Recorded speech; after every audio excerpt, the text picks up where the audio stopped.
The Extreme Feast. Kabanata 11:21. Umupo doon si Lester Combs, tahimik na nakangiti. Kahit na siya ay magalang, siya ay tunog na mayabang at nakakainsulto sa Palmer Group. Hindi man lang siya nag-abalang itago ang pananakot sa kanyang mga salita. Ang pag-unlad ng Palmer Group ay itinuturing na isang himala. Kung ito ay matalo bigla, sa tingin ko ay mahirap na muling maabot ang iyong kasalukuyang antas ng tagumpay, nakangiting sabi ni Lester. I believe the two of you are not willing to pay that price. L'Oreal is not a cruel organization, so we are willing to give our friends in the industry a chance. Tumingin si Ethan kay Lester at ngumiti habang sinasabi, sa anong mga kondisyon. Pinutol niya ang paghabol at ayaw na niyang matuloy ang rambling ito. Sabi nga sa kasabihan, kung walang kikitain, walang gumigising ng maaga. May isa pang kasabihan din na walang taong naglalakbay sa templo maliban kung talagang kailangan nila ng isang bagay. Tiyak na hindi maganda kay Lester na simulan ang talakayang ito sa Palmer Group bago ang petsa ng kanilang korte. Actually that's not considered a big requirement, casual na sabi ni Lester sa ngiti, kung gusto ng Palmer Group na umalis sa isang piraso, kailangan itong magbayad ng halaga. Sinabi ni Mr. Harold na hindi iyon masyadong hihilingin. Pagkatapos ay itinaas niya ang dalawang daliri habang nagpatuloy, una, gusto ng L'Oreal ang mga karapatan sa iyong pinakabagong produkto sa Hilaga. Pangalawa, kailangan mong bayaran kami ng $1 billion. Sapat na ba iyon? Tanong ni Ethan. Sa tingin ko ay hindi sapat iyon. Natigilan si Lester. $1 billion lang. Pero sa tingin ko, mas maraming pera ang nawala sa L'Oreal kaysa doon kamakailan. Kaya kailangan nating bayaran ng $2 billion. Mr. Hunt, niloloko mo ba ako? Tanong ni Lester.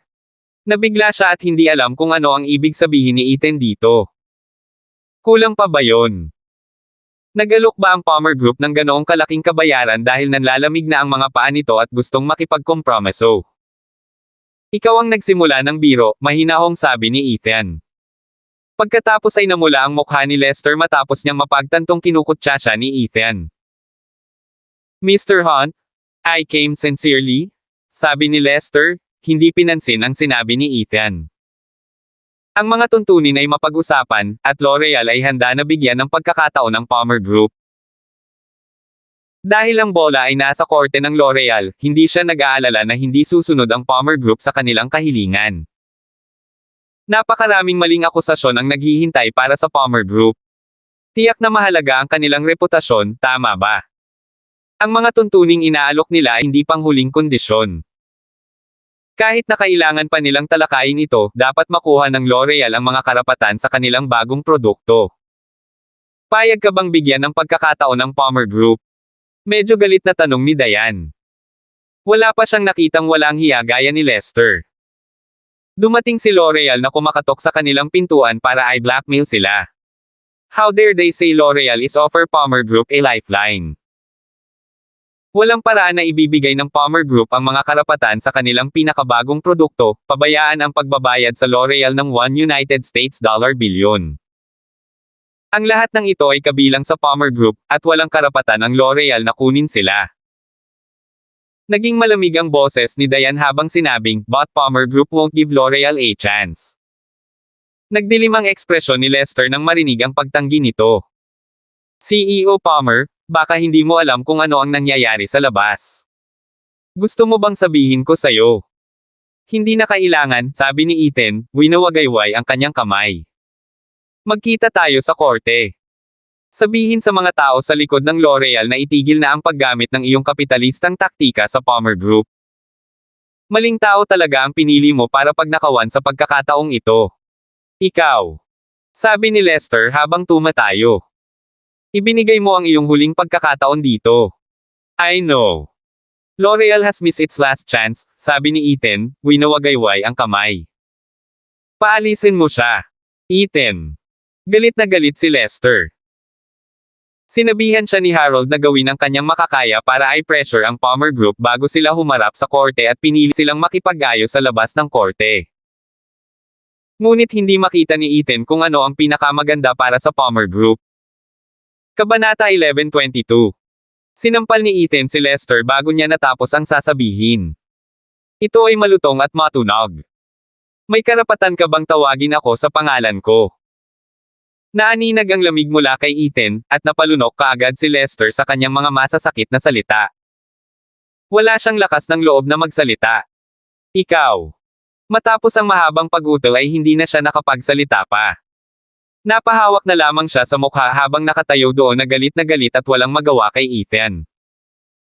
Bumalik ka at sabihin sa mga tao sa likod mo na sumali ako sa L'Oreal. Hindi alam ni Lester kung ano ang ibig sabihin noon ni Ethan. Kahit sinong maging target ni Ethan ay parang nahihirapan din. Nawala sila. Mawawala sila ng tuluyan. Walang lakas ng loob na magsalita si Lester. Sa halip, tumakbo siya gamit ang kanyang buntot sa pagitan ng kanyang mga binti. Mukhang hindi masyadong confident ang L'Oreal. Kung sigurado silang magtatagumpay, hindi sana sila nagpadala dito. Ngunit maaari silang magpadala ng sinuman, hindi ang walang kwentang taong ito. Nais pangapihin sila ni Lester gamit ang kanyang kapangyarihan nang hindi isinasaalang-alang kung sino ang kanyang nakilala. Bahagyang kumunot ang noo ni Diane habang sinabing, hobby, ang mga tao sa likod ng L'Oreal. Malamang kamag-anak sila sa mga overseas players na interesado sa mga illegal na minahan sa Northwest District, mahinahong sabi ni Ethan habang pinaikit ang kanyang mga mata. Sinabi niya kay Winston na kumilos ng mabilis at linisin ang hilagang kanlurang distrito ng mga negosyong nagbebenta ng ilegal na ore sa ibang bansa. Siguradong marami siyang nahawakan na cake bilang resulta. Ang Palmer Group ay hindi na isang negosyo lamang at may iba't ibang responsibilidad sa mga balikat nito. Don't worry. I checked Justin out, and he's quite attractive, nakangiting sabi ni Ethan. Maghintay tayo ng magandang palabas.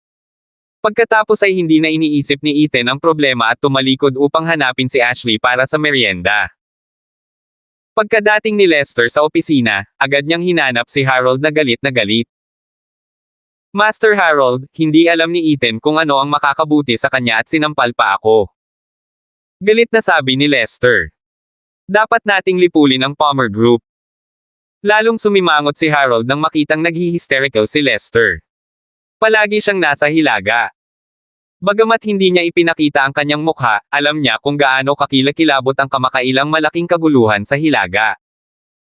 12 ng makapangyarihang pamilya ang nawala sa magdamag. Maging ang pinakamakapangyarihang pamilyang Biggs ay tuluyang nawala. Maaaring hindi ito alam ng karamihan sa mga tao, ngunit nalaman niya sa pamamagitan ng kanyang mga channel na si Ethan mula sa Palmer Group ay konektado sa bagay na ito. Si Ethan ay mula sa hilaga. At si Ethan ang huling taong gusto niyang marinig mula ngayon. Dahil siya ay kumakatawan sa kabuoang pagkalipol. Napalunok si Harold sa naisip habang nadagdagan ang takot sa kanyang puso. Master Harold. Tanong ni Lester nang mapatulala si Harold at hindi sumagot. Okay, sabi ni Harold pagkatapos niyang pakalmayan ang sarili. May isang hindi mapakali at kahit na walang magawa na hitsura sa kanyang mukha habang sinabi niya, dahil ang Palmer Group ay tumanggi na manirahan sa labas ng korte at nais na itapon ang pagkakataon, hindi nila ako masisisi sa paglalaro ng magaspang. Yes, Mr. Harold. Handa na ang abogado. Kinuha ng Palmer Group si Justin Saxon at narinig kong nauutal siya. Kinawian ni Harold ang kamay at sinenyasan si Lester na umalis. Wala na siyang ganang magsalita. Gustong-gusto niyang sabihin kay Douglas na huwag ipaglaban si Ethan. Sa ngayon, wala pang nabuhay para magkwento pagkatapos makipaglaban kay Ethan. Kahit na ang iba ay maaaring hindi mapagtanto kung gaano nakakatakot si Ethan, tiyak na gumawa ng ilang takdang aralin si Douglas bago magpasya sa kursong ito ng aksyon, tama ba? Dahil makapangyarihan ang pamilya Moore, dapat may alam sila tungkol dito. Pero baka minamalas talaga niya si Ethan. Umupo si Harold habang nakakunot ang noo. Nagdadalawang isip siya kung dapat niyang ipagkanulo ang kumpanya. Kabanata 11:23. Walang mas mahalaga kaysa manatiling buhay. Ang pera at katayuan ay wala. May status pa ba si Harold? Bagamat siya ang namamahala sa Chinese market ng L'Oreal at may ganap na kontrol sa rehiyon, ang L'Oreal ay nahaharap sa isang lumiliit na merkado. Gayun din, ang pagnanais ng pamilya Moore para sa kontrol ay nangangahulugan na maaari niyang mawala ang lahat anumang oras na gusto nila. Nag-alinlangan si Harold. Biglang tumunog ang telepono habang nagmumuni-muni at ikinagulat ni Harold. Agad niyang kinuha ang telepono at sinabing, "Mr. Douglas Moore." Sa sandaling ibukan niya ang kanyang bibig, lumubog ang puso ni Harold. Walang problema. Talagang walang problema.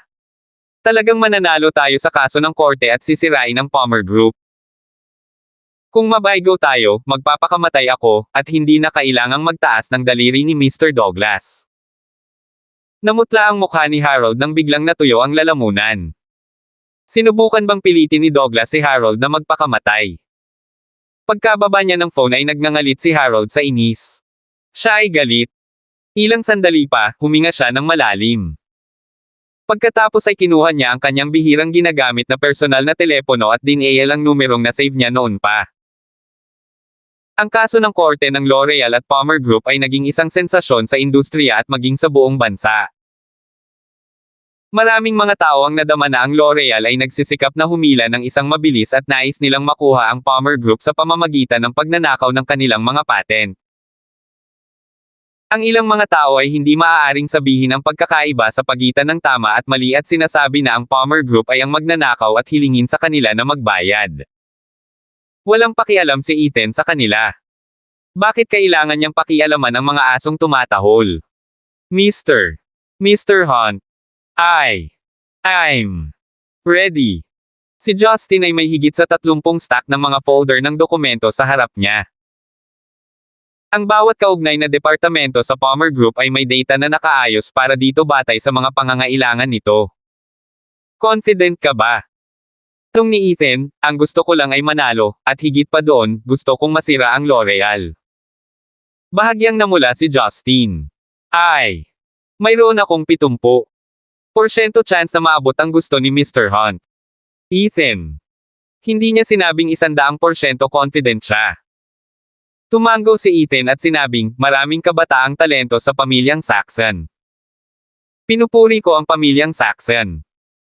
Pagkatapos ay hinawakan niya ang kamay ni Diane at pumunta sa public gallery. Dinala ni Justin ang ilang miyembro ng legal team ng Palmer Group, at dumiretso sila sa mesa ng nasasakdal. Maraming tao ang dumalo sa paglilitis.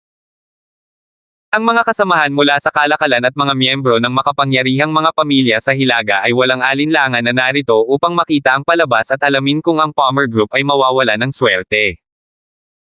Talagang inaasahan nilang matatalo ang Palmer Group sa pagkakataong ito. Sa pagpasok ni Ethan, 5 hanggang 6 na hanay ng mga tao ang agad na tumayo at tumabi ng may paggalang. Tanging mga taong may partikular na katayuan ang nangahas na tumango o bumati sa kanya. Ngunit ang mga walang kwentang tao ay hindi man lang naglakas loob na gumawa ng tunog habang sila ay naghahabol ng hininga at nagkukunwaring mga halijing kahoy. Ni hindi na sila makahinga ng maayos nang makita sila ni Ethan. Walang nakitang tao si Ethan. Dumiretso siya kay Leo at naupo na lang kay Diane. Mr. Hunt? Nakangiting sabi ni Leo, congratulations, Mr. Hunt. Nademanda sila, ngunit binabati sila ni Leo. Gustong matawa ni Diane habang sinasabi, bakit mo kami binabati? Hayaan akong batiin ang Palmer Group para sa pagtagos sa mga merkado sa ibang bansa, sabi ni Leo. Tahimik na tinitigan siya ni Diane ng matagal bago bumaling para sabihin kay Ethan, ngayon alam ko na kung bakit mo sinabing maraming kabataang talento sa pamilyang Saxon. Ngumiti si Ethan at tinapik ang kanyang mga kamay nang walang sabi-sabi. Ang kasong ito sa korte ay isang maliit na bagay na hindi nangangailangan ng atensyon ni Ethan. Napakabilis, dumating ang L'Oreal team. Lahat ng nandoon para mag-observe ay nakatingin kina Diane at Ethan. Kabilang sa mga ito ay isang Asian na mukha na naglalabas ng Western aura. Hinubad niya ang kanyang sombrero at bahagyang yumuko kay Diane sa magalang na paraan.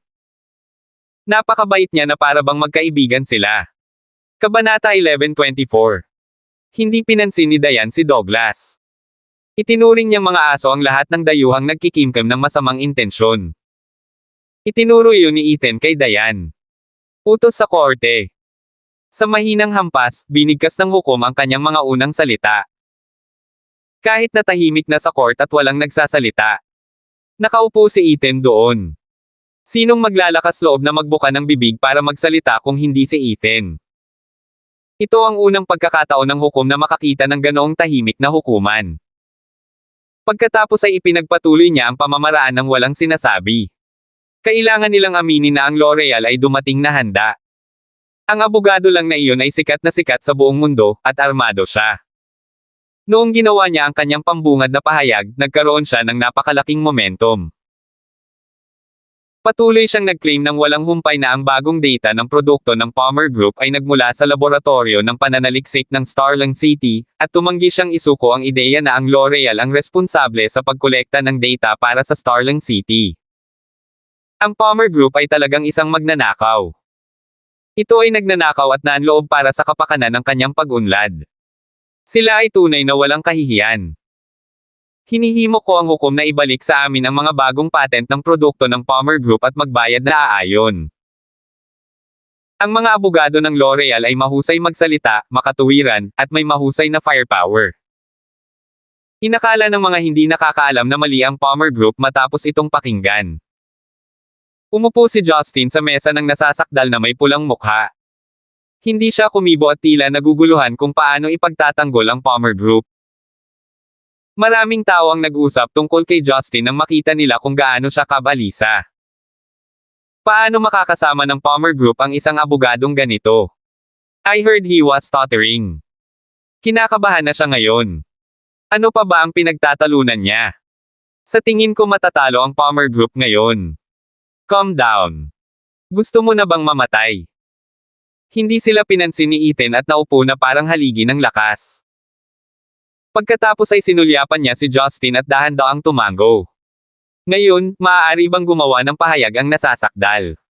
Tumayo si Justin. Sa isang iglap, naging ibang lalaki siya. Si Justin ay nagpapalabas ng ganap na kakaibang vibe. I think the plaintiff is saying complete nonsense. Sa sandaling magsalita siya, pakiramdam ng lahat ay biglang tumunog ang isang kanyan. Isa pa, patuloy siyang walang tigil at sunod-sunod na nagpapadala ng mga bomba.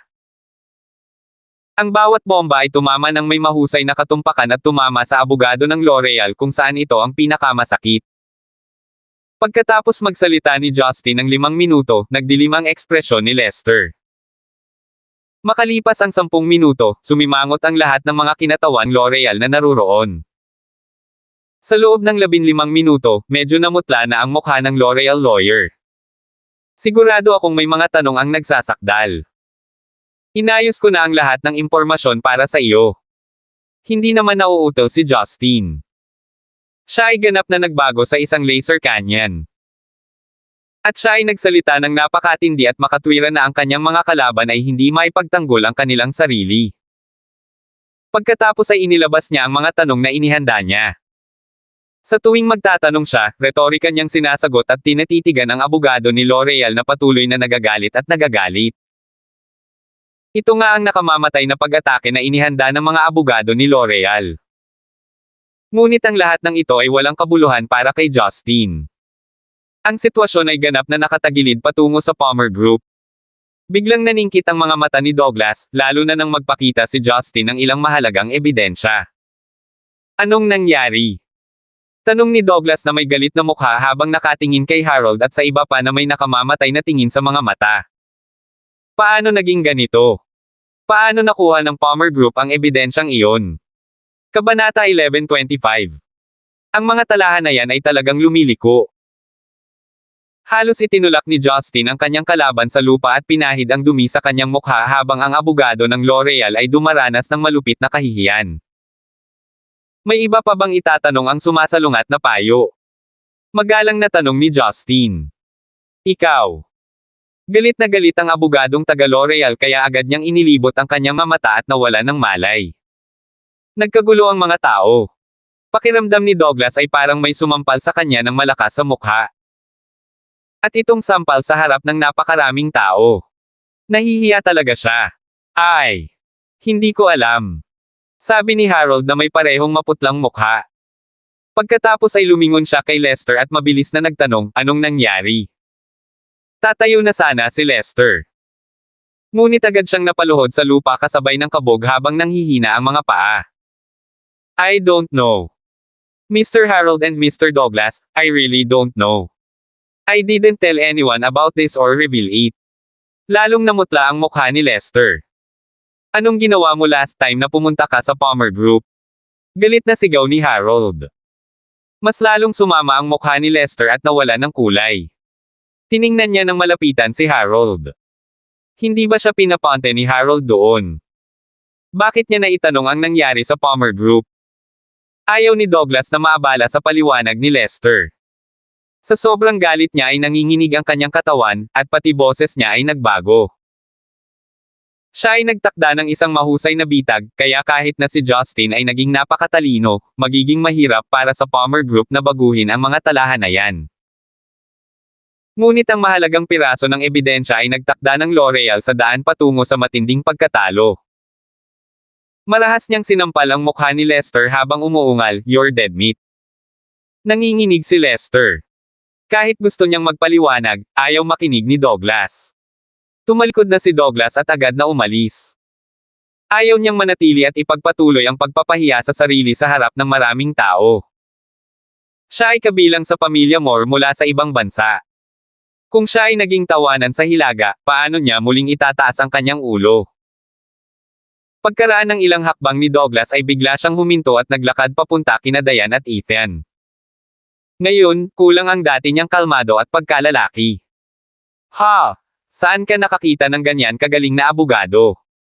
Tanong ni Ethan habang nananatiling nakaupo. Sinulyapan niya si Douglas at mahinahong sinabi, okay lang ba siya? Kumaway si Ethan kay Justin, at agad itong naglakad. Mr. Hunt. Do you need ako? Nauutol na sabi ni Justin at parang medyo napigilan at medyo boring pa nga. Lalong namula ang mukha ni Douglas. Pakiramdam niya ay may dugong bumulwak mula sa kanyang dibdib, at malapit na niyang maubo ito nang hindi mapigilan.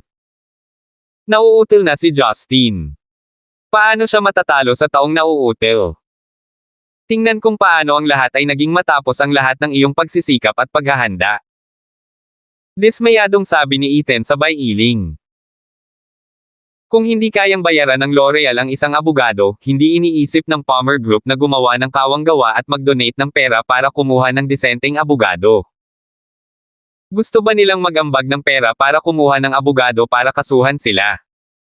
Napakayabang ng Palmer Group. Nanlamig ang mga mata ni Douglas. Tumingin siya kay Ethan at malamig na sinabi, sa tingin mo ba kaya ng Palmer Group na ipagtanggol ang kanilang mga bagong patent ng produkto? Dapat mong malaman na lahat ay hahabulin sila. No, actually not, diretsong sabi ni Ethan. Ang alam ko ay kadalasang walang magandang wakas ang mga taong sakam. Panunuya ni Douglas habang winawagayway ang kamay at umalis, maghintay ka lang, Palmer Group. Pagsisisihan mo ito. Walang nikatiting na emosyon sa mukha ni Ethan habang galit na umalis si Douglas. Paano ang isang maliit na bagay na tulad nito ay nayayanig ang kanyang damdamin? Ang lalaking iyon ang pinakamalaking shareholder ng L'Oreal sa China. Siya ang pangalawang anak ng pamilya Moore, mahinang sabi ni Owen. Hindi ko inaasahan na lalabas ang ilan sa pamilyang Moore. Kabanata 11:26. Ang mga Moores. Walang alam si Diane tungkol sa pamilya Moore. Ang pamilya Moore ay dating isang makapangyarihang pamilya sa hilagang 20 taon na ang nakararaan. May panahon na handa pa silang maging isang napakalakas na pamilya, ngunit bigla silang nagpasya na mag-migrate sa ibang bansa. At maganda ang kanilang ginagawa nitong nakalipas na 20 taon. Ang pamilyang Moore ang tumulong sa L'Oreal na lumawak sa China. Sila lang ang nagkokontrol sa merkado, pakilala ni Owen. Ang kanilang pamilya ay walang prinsipyo at gumagamit ng anumang paraan. Sa kalakalan, mayroon silang isang napakasamang pangalan. Nilinggan niya si Ethan. Kuya Ethan, dahil nabigo ang mga tradisyonal na pamamaraan, malamang na gumamit sila ng isang bagay na hindi pangkaraniwan. Hindi alam ni Owen kung bakit, pero nang sabihin niya ito ay bigla siyang nakaramdam ng kaunting saya. Tila inaabangan niyang makita ang pamilyang Moore na gumamit ng maruming panlilinlang. Tapos nakita na naman niya si Ethan na kumikilos. Ibinaba ni Ethan ang kanyang mga mata nang hindi nagpapakita ng interes. Sa halip, humikab pa siya. Come on wife, the first round is over, and we won beautiful. Let's celebrate, sabi ni Ethan sabay hawak sa kamay ni Diane at agad na naglakad palabas. Hindi pa namalaya ni Owen na aalis na sila. Hindi ba dapat may sinabi si Ethan? O magsabi ng bastos tungkol sa L'Oreal kahit man lang? Mr. Saxon, bakit ka tumatawa? Tanong ni Owen nang makitang tumatawa si Leo. Hindi niya maiwasang magtanong, am I wrong? No, you're right. The Moore family is not to be trifled with, sabi ni Leo habang nakatalikod at tumingin kay Ethan mula sa likuran, pero mas malala ang nakakasakit kay Mr. Hunt. Nang aidman din ng L'Oreal ang Palmer Group, ang nakita mo lang ay panganib. Ngunit nakita ni Mr. Hunt ang pagkakataon. Ang pagkakataon na kasama ng bantang ito ay magiging isang mahusay na hakbang para sa Palmer Group. Bahagyang naningkit ang mga mata ni Owen. Tiyak na alam niya na ang Palmer Group ay may parehong lokal at overseas expansion sa kanilang mga plano sa pagpapaunlad. Ngunit ang lahat ng iniisip niya ay kung paano manalo sa kaso ng L'Oreal. Ngunit pinag-iisipan ni Ethan ang mga hakbang na gagawin pagkatapos ng demanda. At iniisip pa niya ng 2 o 3 hakbang sa unahan. Hindi akalain ni Ethan na matatalo siya. Patuloy niyang iniisip kung ano ang gagawin pagkatapos nilang manalo sa demanda at sinampal ng malakas ang L'Oreal. Congratulations, Mr. Foss. Baka ma-promote ka, ani Leo, na umalis kasama si Justin nang walang paabi. Alam niya na hindi siya ipagpapalit ng pamilya Moore. Pero habang ginagalit nila si Ethan, mas malala ang mangyayari sa kanila. Kung mas maraming namumuhunan ang pamilya Moore dito, mas magiging maganda ito para sa Palmer Group. Alam na alam ito ni Leo. Kakalabanin ng isa maliban kay Ethan. Ang balita tungkol sa malaking pagkalugi ng L'Oreal ay naging parang biro. Sa isang kisap mata, kumalat ang balitang ito sa buong Hilaga. Si L'Oreal ay kinasuhan ng falsifikasyon ng mga katotohanan at paninirang puri. Sa halip na makuha ang gusto nila, sinentensyahan pa silang bayaran ang Palmer Group ng $30 milyon dahil sa pagsira ng kanilang reputasyon. Isa na naman itong mahigpit na sampal sa mukha ni Douglas. Bukod dito, kumalat na sa internet ang mga larawan ni Douglas na nagngangalit sa korte na may maputlang mukha na sumasample kay Lester. Bastard! Lahat ng tao sa Palmer Group ay bastard. Matapos makita ni Douglas ang balita, halos gusto na niyang pumatay ng tao. Ngayon lang niya napagtanto kung gaano siya naging pabaya. Hindi mabilang na mga mamamahayag at media ang naruroon sa korte. Akala niya noong una ay ipinadala sila ni Harold doon upang maikalat ang balita ng pagkatalo ng Palmer Group sa lalong madaling panahon. Sa pagbabalik tanaw, napagtanto niya na inayos ng Palmer Group na isapubliko niya ang balita ng kanilang pagkabigo at ipalaganap ang kanyang nakakahiyang mga larawan sa buong mundo. Ethan, papatayin ko kayong lahat. Sigaw ni Douglas. Kabanata 11:27. Hindi inaasahan ni Douglas na magiging iba ang mga bagay sa inaasahan niya. Noong una, inisip ni Douglas na sapat na ang isang demanda para mapilitan ang Palmer Group at paikop sila sa kanya. Ang mga bagong kumpanyang tulad nila ay labis na nag-aalala tungkol sa kanilang reputasyon. Maaapektuhan nito ang kanilang mga plano na palawakin sa ibang bansa, at hindi na sila mangangahas na sakta ng isang internasyonal na tatak tulad ng L'Oreal. Pero hindi niya akalain na walang takot si Ethan. Pinili ni Ethan na harapin ito ng direkta at kumuha pa nga ng mahahalagang ebidensya para suportahan ang kanilang kaso. Damn! Galit na sabi ni Douglas. Ang ganitong mahalagang impormasyon ay alam lamang ng mga mataas na antas na empleyado ng L'Oreal. Paano ito tumagas? Kung gusto nilang matalo sila sa demanda at lumpoy ng Palmer Group, kailangan nilang igiit na ang mga bagong produkto ng Palmer Group ay itayo sa kanilang data. Pero huli na ang lahat. Mr. Douglas, this is the news you wanted, sabi ng sekretarya habang maingat na naglalakad. Siya ang may pananagutan sa mga problema ni Douglas sa lahat ng oras na ito, at kahit si Harold ay hindi gustong makita si Douglas, na nagpaparamdam sa kanya na huminto ng ilang beses. Si Douglas ay barumbado at nagpapanik sa lahat. Lalong dumilim ang mukha niya habang binabasa ang balita sa mesa. Hinampis niya ng malakas ang mesa habang nagtatanong, nasaan si Harold? Mr. Harold. Wala sa opisina, maingat na sabi ng sekretarya. Saan siya pupunta? Tanong ni Douglas. I don't know, mahinang sabi ng sekretarya. Paano niya malalaman kung saan nagpunta si Master Harold? At imposibleng malaman ngayon. Sabihin sa kanya na pumunta at makita ako, sabi ni Douglas na medyo naiinip. Sinabihan ni Douglas ang sekretarya na umalis. Pagkatapos ay tumayo siyang mag-isa sa harap ng mga French windows na may madilim na ekspresyon sa kanyang mukha. Nabigo ang plano. Noong una, akala niya ay madaling maalis ang Palmer Group, ngunit hindi ito kasing dali ng kanyang inaakala. Ang bagong produkto na gusto niya ay talagang minsan ay kabilang sa Long Group. Hindi man ito kasing dali ng inaakala niya, hindi sumuko ang pamilya Moore hanggat hindi nila nakukuha ang gusto nila. I want to be above board and use traditional methods. Since gusto mong gumanti, then don't blame me for being unscrupulous. Sabi ni Douglas habang nakapikit ang mga mata. Bumalik siya sa upuan niya at kinuha ang phone niya para mag-dial ng number. Samantala, sa sangay ng Palmer Group sa Hilaga. Walang nakadama na ito ay isang malaking panalo. Isa lang itong demanda, at nasa kanang bahagi sila ng batas mula pa noong una. Ang lahat ay nananatiling nakatutok at patuloy na gumagawa sa kanilang mga susunod na hakbang. Don't let your guard down. Malaki ang ambisyon ng L'Oreal at Gauman. Matagal na nilang pinagnanasan ang mga bagong produkto ng Palmer Group. Maaaring natalo sila sa pagkakataong ito, ngunit hindi sila titigil sa pagsusumikap, kaya patuloy na lumaban. Bodyguard mo. Bilin ni Owen. Ang bawat departamento ay nagdaragdag ng pagbabantay at tinitiyak na ang pagbuo ng hilagang tanggapan ng sangay ng Palmer Group ay naaayon sa plano. Sumandal si Ethan sa sofa sa opisina at medyo tamad. Mitiig ang binalatan ni Diane ang mga ubas at isa-isang inilagay sa bibig ni Ethan. Hindi siya mukhang CEO ng Palmer Group. Ang kamukha niya ngayon ay ang asawa ni Ethan. Kahit na may mga tagalabas na naruroon. Mr. Hunt, sana mabigyan mo ako ng pagkakataon.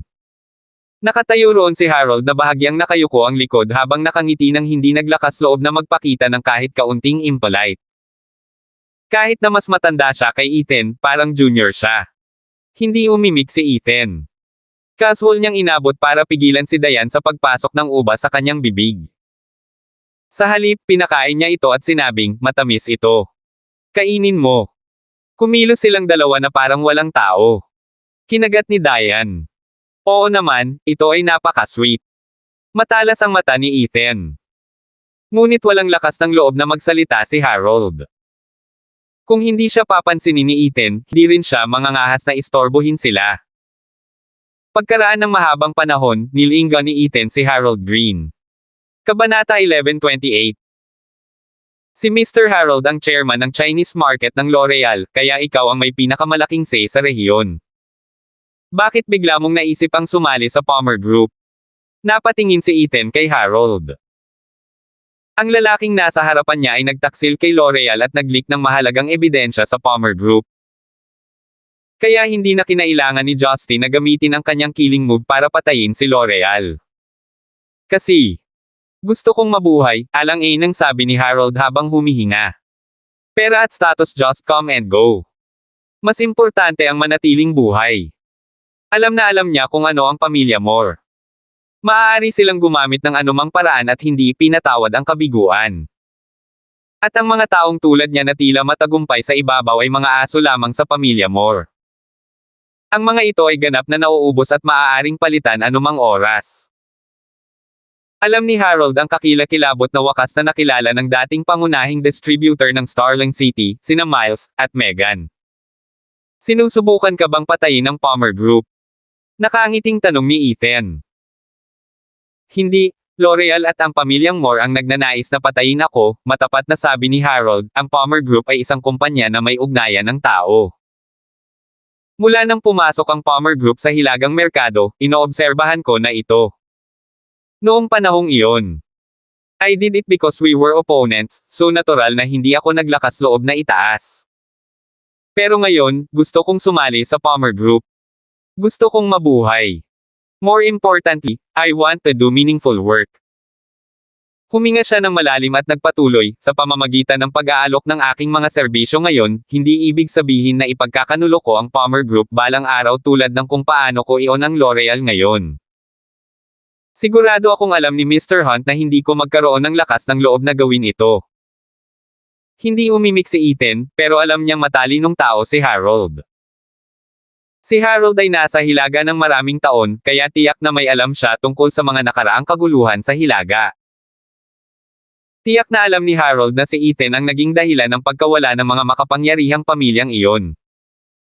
May plano ang Palmer Group na mag-expand sa ibang bansa. Nagkataon na nagawa ko na ito para sa L'Oreal, kaya may experience na ako, nakangiting sabi ni Harold. Sa pagsali sa akin, natitiyak kong mas mabilis na makapasok ang Palmer Group sa mga merkado sa ibang bansa. Ganun ba? Mukhang kapaki-pakinabang ka, sabi ni Ethan sabay upo sa isang upuan. Kung ganoon, anong posisyon ang ibibigay ko sa iyo? Magkano ang babayaran ko? Medyo natuwa si Harold nang marinig niya si Ethan. Lumunok siya ng mariin at emosyonal na inihanda ang sarili bago sinabing, walang problema ang pera. Gusto ko lang magtrabaho kay Mr. Hunt. Nakangiti niyang sinabi, I have worked in this business for many years, so I have enough money to last 2 lifetimes. Now, I just want to work for myself. Palmer Group is very special, and I want to be isang bahagi nito. Pera. Ang pera ay hindi kasing halaga ng kanyang buhay. Palibhasa'y nanirahan sa hilaga sa loob ng napakaraming taon, lalo na pagkatapos maranasan ang makabagbag damdaming pangyayaring iyon, malinaw na alam ni Harold na mabubuhay siya kung magtatrabaho siya para kay Ethan. Bukod dito, maaari siyang mamuhay ng isang malusog na buhay at kahit na gumawa ng mga makabuluhang bagay. Pinag-aralan niya si Owen at halos lahat ng mas mataas na tauhan ng pamamahala sa sangay ng Palmer Group sa hilaga. Ang kanilang saloobin sa trabaho at buhay ay nagdulot sa kanya ng labis na inggit at nais niyang maging katulad nila. Ngayong may pagkakataon, ayaw niyang sumuko. Since you asked for it, I'll give you a chance, sabi ni Ethan sabay sulyap kay Diane. Mr. Harold, how about this? I will give you a month to open up our overseas markets. What do you think? Agad na inayos ni Harold ang kanyang likod habang tinatapik ang kanyang dibdib at sinabing, Mr. Hunt, kalahating buwan. Kapag hindi pa ako papasok sa overseas market noon, magre-resign na ako. Kabanata 1129. Inialok ni Harold ang kanyang mga serbisyo upang matulungan ang Palmer Group na lumawak sa ibang bansa. Kung sino pa man, hindi sila maglalakas loob na tanggapin ang alok. Lalo na't si Harold ay isang karanasan at tusong matandang soro na dapat mag-ingat.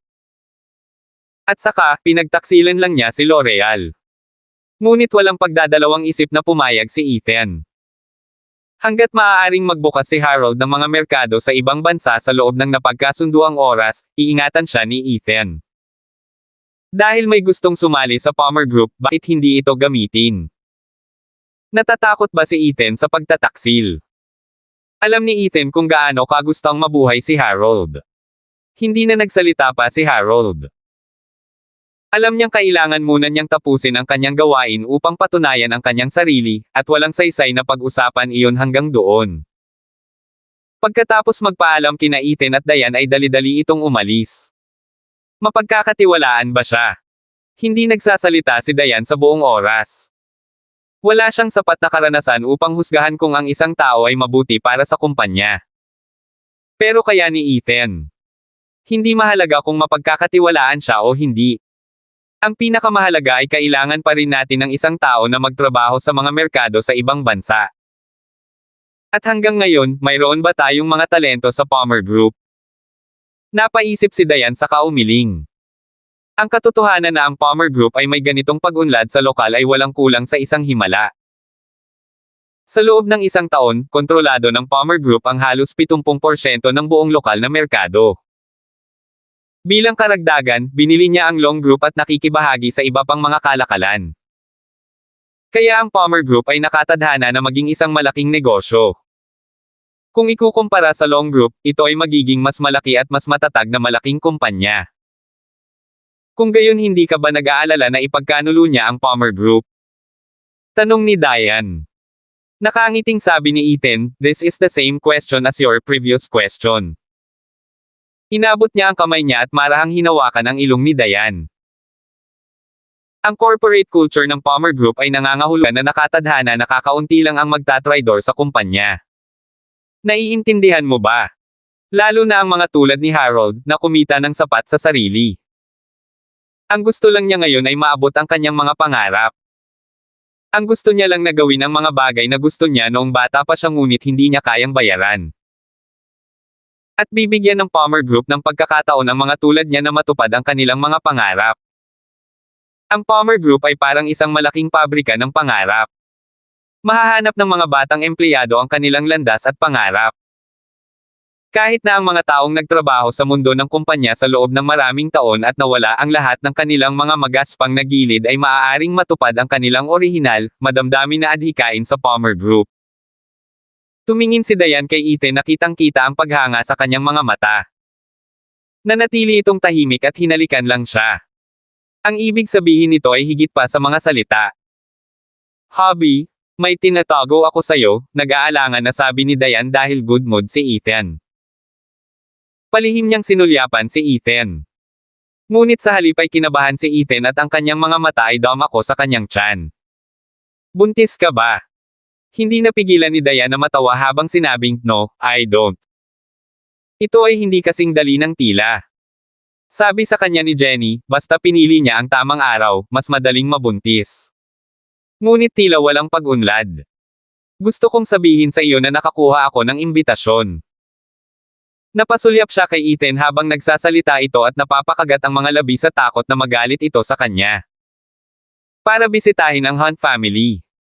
Pangangaso ng pamilya. Magkapareho sila ng apelyido ni Ethan. Dahil hindi tanga si Diane, nahulaan niya ang kanilang relasyon.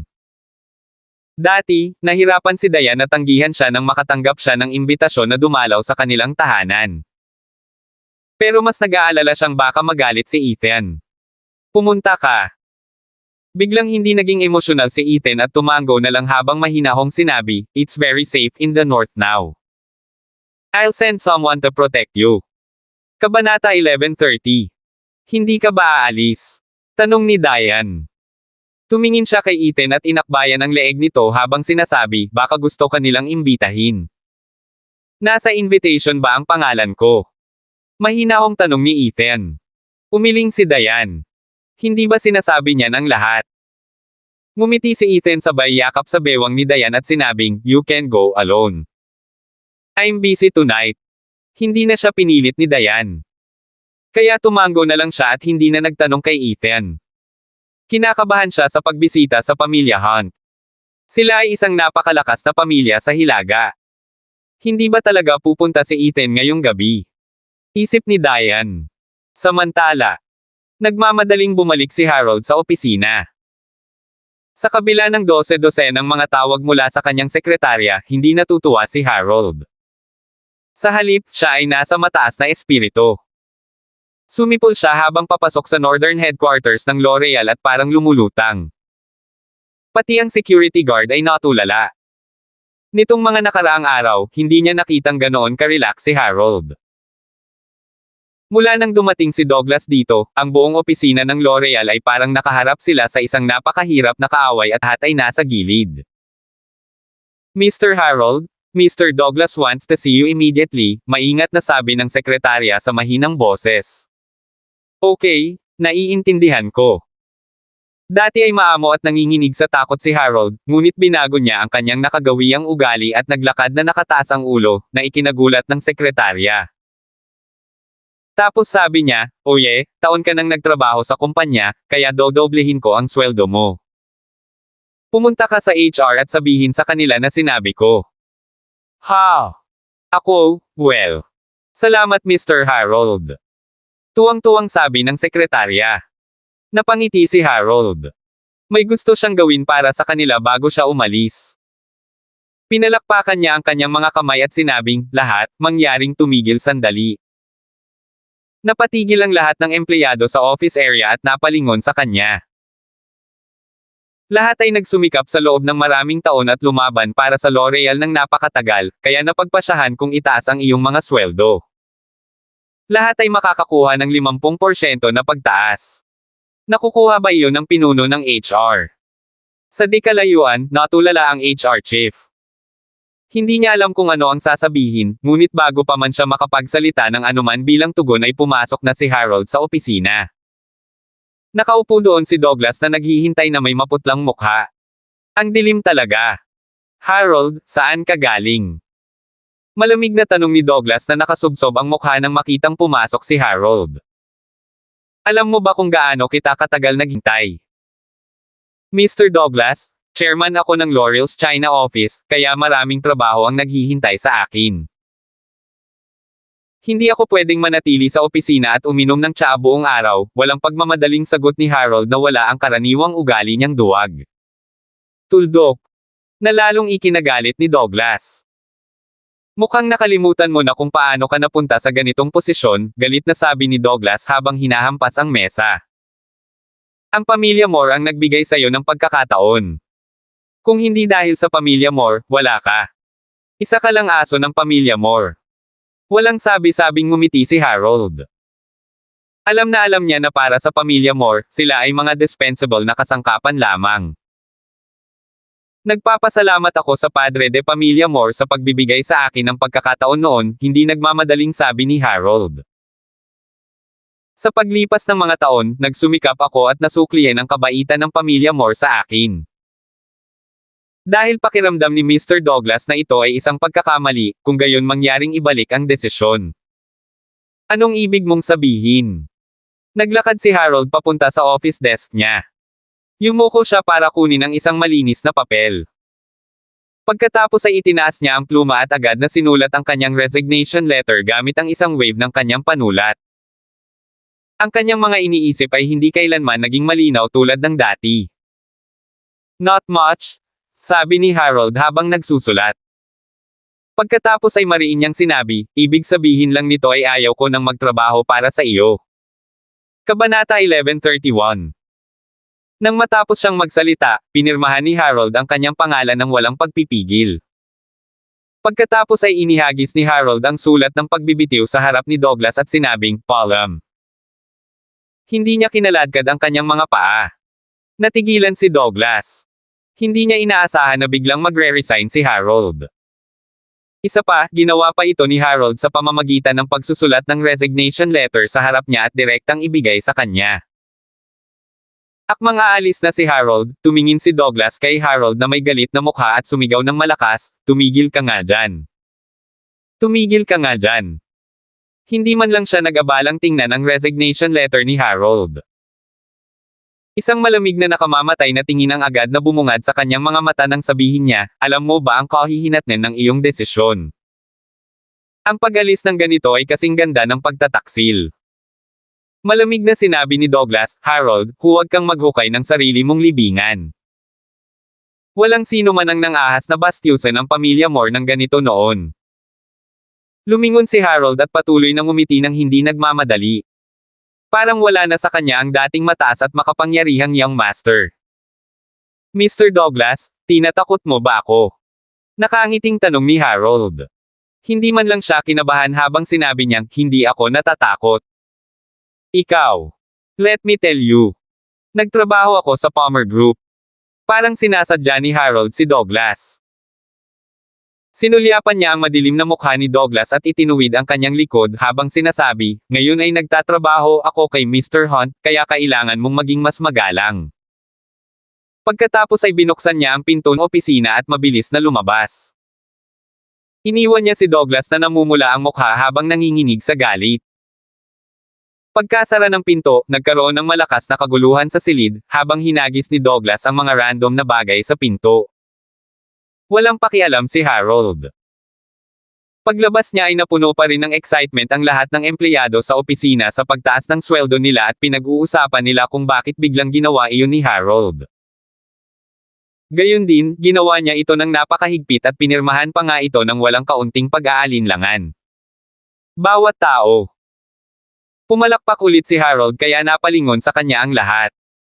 Iniisip nila kung ano ang sasabihin ni Harold sa pagkakataong ito. Aalis na ako sa L'Oreal, sabi ni Harold. Ang una niyang sinabi ay lumikha ng kaguluhan sa opisina, bago ako umalis, nais kong taasan ang iyong sweldo. Salamat sa iyong tulong at suporta sa mga nakaraang taon, lahat. Sana ay magkaroon ka ng magandang karera sa hinaharap. Master Harold, bakit ka tumigil? Yes, Mr. Harold. Binigyan mo pa ang lahat ng pagtaas. Bakit? Master Harold, may nangyari ba? Mabilis na tanong ng ilang empleyado. Ito ay masyadong nakakagulat para sa lahat. Si Harold ang namamahala sa pamilihan ng China at ito ay sa loob ng maraming taon. Halos tiyak na mananatili siya sa posisyong ito hanggang sa siya ay magretiro. Pero bigla na lang siyang huminto. Kapag nasa workforce ka, may mga bagay na hindi maiiwasan. Napabuntong hininga si Harold at sadyang lumingon sa dati niyang opisina bago walang magawang umiling. In the future, if you need help, please look for me. I still have some connections in the industry, so I can at least guarantee your job. Lumapit siya sa ilang matatandang empleyado at nakipagkamay ng hindi na nagsalita pa. Pagkatapos ay tumalikod siya at umalis nang walang kinuha. Napakatigas niya kaya naunawaan agad ng lahat ang dahilan ng kanyang pag-alis. Ang lalaking nasa opisina ang nagpilit kay Harold na umalis. Mula nang dumating ang pangalawang anak ng pamilyang Moore, ang lahat sa kumpanya ay nataranta at alerto. Wala man lang ng ahas na magtaas ng boses habang nagsasalita o nagtatrabaho. Noong una, nariyan si Harold para tulungan sila ni Douglas, pero ngayon ay itinapon pa siya. Kabanata 1132. Narinig ko na may kakaibang ugali si Mr. Douglas. Kung palagi siyang nagagalit, sinong makakatanggap? Ang Chinese business ng L'Oreal ay pag-aari ng pamilya Moore, kaya syempre nagagawa nila ang lahat ng gusto nila. Pero hindi ba sila masyadong lumalayo? Natalo lang kami sa demanda. At sa totoo lang, kami ay hindi makatwirang mga tao sa simula. Exactly. Si Mr. Harold ay palaging mabait sa lahat. Nakipag-away pa nga siya para bigyan kami ng sweldo bago siya umalis. Mr. Douglas is simply too much. Kung tutuusin, matagal na silang nagtatrabaho. Matapos nilang maalala ang hitsura ni Harold nang pumasok siya sa opisina, napagtanto nilang alam na ni Harold na siya ay itatapon. Kaya't sinamantala niya ang pagkakataong ipaglaban ang benepisyo ng kanilang mga empleyado bago siya umalis. Karapatan ni Harold na gawin iyon at sa huling pagkakataon na ginamit niya ang kanyang karapatan bilang chairman ng L'Oreal. Agad na nagalit ang lahat ng nasa open office area. Nagalit sila sa nangyari kay Harold at nag-aalala sa sarili nila. Si Harold ay isang nangungunang antas ng pinuno sa kumpanya. Paano na lang itatapon ng pamilya Moore? Kung gayon ano ang mangyayari sa kanila? Baka tretuhin sila na parang mga damo. Walang hayagang nagtalakay nito, ngunit maraming tao ang nagsimulang pag-isipan ang kanilang kinabukasan dito sa kanilang mga puso. Dapat ba silang magpatuloy na magtrabaho sa L'Oreal at magdusa sa kahihiyan ni Douglas? O dapat silang sumama kay Harold? Biglang bumukas ang pinto ng opisina, at sumigaw si Douglas nang nagtatampo, nasaan ang sekretarya? Saan siya nagpunta? Mabilis na tumakbo ang sekretarya. Mr. Douglas, kailangan mo ba ako? Papuntahin ang VP ng kumpanya. Oo, Mr. Douglas. Galit na galit ang itsura niya. Matapos tingnan ang paligid, nakita niya ang ilang empleyado na palihim na nakatingin sa kanya. Saka pumikit ang mga mata niya. Do your job. Anong tinitingin-tingin mo? Do you think you deserve that pay? Agad na tumahimik ang opisina. Walang iba kundi isang grupo ng mga linta. Galit na sabi ni Douglas bago siya bumalik sa opisina at malakas na sinara ang pinto sa likod niya. Maraming empleyado ang nabigla nang marinig ang salitang linta. Dumating sila upang magtrabaho para sa kanilang ikabubuhay. Nandito sila para sa pera at hindi para mapahiya. Normal na magdusa sa kaunting galit sa trabaho. Ngunit dahil ang lahat ay nasa hustong gulang na rito, kailangan nilang sundin ang mga alituntunin ng isang may sapat na gulang sa mundo ng mga nasa hustong gulang. Ngunit tinatrato ba sila ni Douglas bilang tao? Mabilis na tinanggal ng isang empleyado ang ulat na ginagawa niya at nagbukas ng bagong dokumento. Huminga siya ng malalim bago nag-type agad ng resignation letter nang walang pag-aalinlangan. Tapos isa-isa. Hindi kailanman napagtanto ni Douglas na ang pagtawag sa kanila ng mga linta habang siya ay may sakit ay magpapasiklab ng apoy ng sama ng loob at galit sa mga empleyado ni Harold ng napakabilis. Samantala, natanggap ni Ethan ang mensahe ni Harold sa telepono. Nagtatag ako ng isang pangkat sa pagpapalawak ng merkado sa ibang bansa. Tiningnan niya ang message at ngumiti. Talagang tusong soro si Harold. Ang bilog ng negosyo ay hindi kasing dali ng larangan ng digmaan. Kaya pambihira si Harold sa pag-impluwensya sa mga hangarin ng mga empleyado at paggamit ng kanilang katapatan bilang mga bala. Ano man iyon, si Harold ang hahawak sa overseas expansion team mismo. Hindi naman nagtanong si Ethan kung paano niya ito ginawa. Ang ginawa lang niya ay maghintay sa resulta ni Harold. Lumingon siya at nakitang nagpalit lang ng damit si Diane at kaliwat kanan ang tingin sa sarili sa salamin. Seryoso ang tingin niya rito na para bang dinadaluhan niya ang pinakamarangyang bola. Kailangan ba ito? Tanong ni Ethan habang nakasandal sa sofa. Medyo nadismaya siya na sineseryoso ni Diane ang imbitasyon. Kabanata 1133. Kahapon lang. Kailangan bang bigyang pansin ang ganito? Sa tingin ni Ethan, ang pagpapalit lang ng damit ay sapat na. Nakangiting lumingon si Diane kay Ethan, masyado bang bongga? Hindi umimik si Ethan. Nakatingin lang siya kay Diane. Bahala na si Diane kung magbibihis ng marangal o hindi. Pero ayoko lang siyang makitang ganito. Dinner lang sa Hunt House, so overkill na. Bakit magbihis ng maayos? I'm there as their guest. Of course, I have to be polite about their invitation. Nakangiti si Diane habang naglalakad papunta kay Ethan. Pagkatapos ay yumuko siya upang ipakita ang kaunti sa kanyang makatarungang leeg habang sinabi niya, kung ayaw mong pumunta ako, hindi ako pupunta. Hindi ko sinabi yon, sabi ni Ethan habang nakatalikod. Naramdaman ni Diane na medyo nakakatawa ang itsura niya ngayon. Ang taong ito ay gumagamit ng isang matigas na saloobin upang itago ang kanyang pagkabalisa. Dahil sadyang umiiwas si Ethan sa topic at pinaglalaroan ang phone niya, hindi na siya nagsalita pa. Muli siyang naglakad patungo sa dressing table para pumili ng kwintas para sa kanyang damit bago siya tuluyang matapos sa paghahanda. Then I'll ask Kuya Joff to send me there, okay? Oo, sabi ni Ethan. Hindi man lang niya iniling ang ulo niya at mukhang wala siyang pakialam. Pagkalabas ni Diane ng kwarto at hindi na maririnig ang pagpindot ng kanyang high heels ay itinago na ni Ethan ang telepono. Sa katotohanan, ang screen ay nakalock sa lahat ng oras na ito. Tulala siyang nakatingin sa pinto. Tumitig siya ng matagal nang walang sinasabi. Pagkatapos ay humiga siya para laruin ang kanyang cellphone. Pero wala sa cellphone niya ang atensyon niya. Naglakad si Diane sa pintuan kung saan naghihintay si Kuya Joff. Saktong papasok na siya sa sasakyan, isang itim na sedan ang pumarada at huminto sa may entrance. Tumangala si Diane para makita si Jack na bumababa sa sasakyan. Miss Palmer? Sabi ni Jack, tumatakbo at humahajejek. Pinapante ako ni Madam para sunduin ka.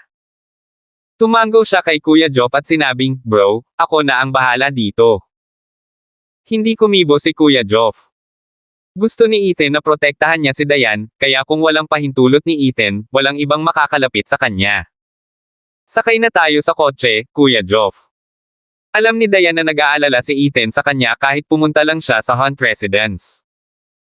Tumango si Kuya Joff at tinulungan si Diane na buksan ang pinto. Agad na bumalik si Jack sa driver's seat. Inaasahan niyang pupunta si Ethan sa tirahan ng Hunt kasama si Diane. Ngunit halatang tumanggi pa rin si Ethan na pumunta sa tirahan ng Hunt. Baka madismaya na naman ang guro. Sa labas ng hotel sa di kalayuan, isang silhouette ang nakatitig habang umaalis ang sasakyan ni Jack. Umalis si Diane na may isang bodyguard lang, mahinang sabi ng lalaki sa telepono, oo, si Ethan lang ang nasa hotel. Hiwalay na silang dalawa. Dapat ba akong lumipat? Nang matanggap niya ang utos mula sa kabilang partido ay nanlamig agad ang mga mata ng lalaki. Pagkatapos ay sinenyasan niya ang kanyang mga tauhan sa likod niya, at nawala sila sa isang iglap. Maingat na nagmaneho si Jack sa tirahan ng Hunt. Miss Palmer, this way please, sabi ni Jack habang nangunguna sa daan. Salamat sa pagtulong mo sa akin noong nakaraan, Miss Palmer. Sa Starling City, kung hindi dahil kay Diane, pakiramdam ni Jack ay nabali ang kanyang leeg noon at doon. Hindi kanya sasaktan, sabi ni Diane. Alam niya ang sinasabi ni Jack, kaya ngumiti siya at mahinang sinabi, mas maganda siya kaysa sa akin. Saka siya naglakad patungo sa sala. Naghihintay sina Elsa at Thomas sa sala. Pumayag ba siyang sumama? Medyo kinakabahang tanong ni Thomas. Nang malaman ni Elsa na dumating muli sa Hilaga sina Ethan at Diane, nagpadala siya ng imbitasyon para imbitahan si Diane sa hapunan. Kahit pangalan lang ni Diane ang nakalagay sa imbitasyon, umaasa silang darating din si Ethan. Gusto rin niyang isulat ang pangalan ni Ethan sa imbitasyon, ngunit sa pag-iisip, ang Hunt House ay bahay ni Ethan, kaya bakit padadalhan siya ng imbitasyon kung gusto nilang bumalik siya para sa hapunan? Kabanata 1134. Kung iisipin niyon, biglang hindi na natuwa si Thomas. Madam, nandito na po si Miss Palmer. Sigaw ni Jack. Agad na tumayo si Elsa nang hindi sumagot kay Thomas at mabilis na naglakad. Nang makita niya si Diane ay agad siyang napangiti. Diane, andito ka na pala. Ito ang unang pagkakataong nakita ni Elsa si Diane. Sa unang tingin pa lang ay uminit agad ito sa kanya. Agad siyang lumapit at hinawakan ang kamay ni Diane habang sinasabing, "You're finally here." Agad namang namula si Diane sa sinabi niyang, "Hello, Auntie." Hindi niya inaasahan na ganito kagalang si Elsa. Sa sobrang sigla ni Elsa ay natarante siya. Ang ganda naman. Masayang sabi ni Elsa, hindi mo alam kung gaano kita kagustong imbitahan noong nakaraan. Pero nag-aalala ako na abala ka at ayaw mong makasagabal. Sa pagkakataong ito, hindi ko na napigil ang imbitahan ka. Kinailangan kitang ihatid sa hapunan dahil nasa norte ka. Lumingon siya at nakita niya si Thomas na nakaupo pa rin sa kinatatayuan niya. Kumunat ang noo niya at sinabing, bakit ka pa nakaupo? Tumayo si Thomas at ngumiti habang sinabing, Diane, welcome. I chatted with your parents when we were in Greencliff pero hindi kita nakilala. But we finally got to meet today. Laminggalinga siya sa paligid ngunit hindi niya nakita si Ethan sa likod ni Diane, kaya hindi niya maiwasang makaramdam ng kaunting pagkadismaya sa kanyang puso. Tumangging umuwi ang bata. Hello, Uncle Hunt, sabi ni Diane. Noong una niyang makita si Thomas, alam niya kung paano nauugnay si Thomas kay Ethan dahil halos magkamukha silang dalawa. Tinanong ni Diane si Ethan tungkol sa kanyang pamilya noon, at walang tinatago sa kanya si Ethan at sinabi sa kanya ang lahat. Sinabi rin niya sa kanya ang tungkol sa hindi pagkakaunawaan na nangyari sa oras na iyon. Hindi niya alam kung paano hatulan ang bagay na ito. Hindi nagkamali si Thomas dahil sinisikap niyang protektahan si Ethan at ang kanyang ina. For the sake of protecting them, mas gugustuhin niyang isakripisyo ang sarili niya. Sige na, huwag ka na lang tumayo dito. Halika na at maupo ka na, nakangiting sabi ni Thomas. Dinala nila si Diane sa sala. Habang tumitingin sila sa kanya, mas nasisiyahan sila sa kanya. Matagal na itong tinitingnan ni Thomas, kasama na ang pagpunta sa Greencliff para bisitahin ang mga magulang ni Diane. Sa pamamagitan ng kanyang mga magulang, alam niya na si Diane ay isang mahusay na babae. Mabait siya parang nanay ni Ethan.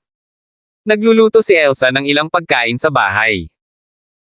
Pinag-aralan niyang mabuti ang pagluluto sa paglipas ng mga taon at inihanda ang pinakamasarap niyang ulam ngayong gabi. I'm not sure if this suits your taste.